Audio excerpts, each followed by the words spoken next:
Once you successfully get Compose through Gumroad, you can click on Download, which should put the app on Downloads directory.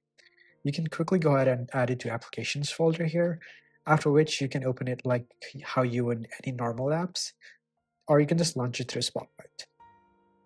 Now you can press Open, and we can quickly go through onboarding here. I will try not to bore you and skip through some pages, but feel free to go through it by yourself. If you did purchase the Gumroad, it will ask you for license verification. You can quickly copy and paste from Gumroad, which is shown after checkout. Compose allows you to bring your own API keys, which is very exciting. We're starting with OpenAI as a provider for launch, but providers like Anthropic, Google, XAI, Grok, and even like ability to run local models is coming soon in coming weeks. And to give accessibility permissions, you can just click Open Settings, which should open Privacy Accessibility, and then you can tap the plus icon and then select Compose app, which should be in Applications folder, and you're pretty much done.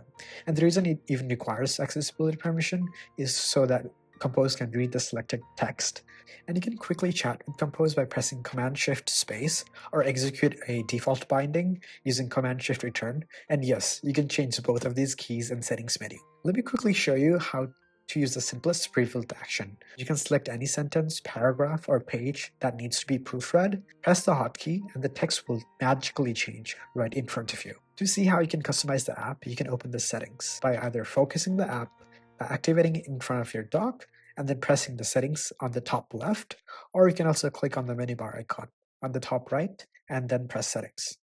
On the general settings here, there will be an option for you to toggle the dock icon and launch the app at login. Toggling the app from dock will make it so that the Compose lives and works in background. It will be hidden from your dock and application switcher, but if you need to access it, you can just press the menu bar icon on top right and then press settings and enable it again. Now let's go to the fun part. Customizing Compose to your needs. Let's say you want Compose to quickly translate a selected text to Japanese. You can create a custom workflow to just do that. Let's start by adding custom title, description, and then the thing you want Compose to do. In this case, it's just to translate the given text to Japanese. After which, you can just press plus and then record the custom hotkey. I will select Command-Shift bracket for this one. Again, totally up to you. Okay, let's quickly try out the workflow that we just created. Selecting the text and pressing the hotkey, you can see Compose quickly translates from English to Japanese. Again, these are super smart LLMs, and they're not limited to specific tasks or languages. You can quickly edit the same task to work for French, and even ask it to do specific tones, and even add your own flair. Again, let me just try same hotkey, completely different language, completely different tone.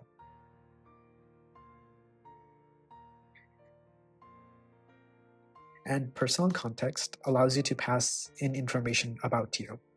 Let me end this demo with one more workflow that I personally have been using a lot nowadays, and that's replying to emails.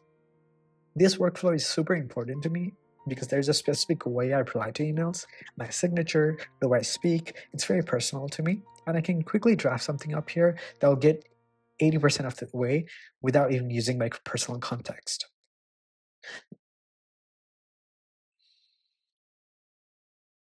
Let me quickly open an email to reply to.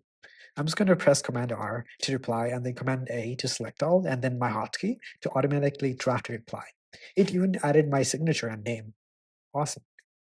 I do want to emphasize that this is not limited to emails, translations, or proofreading.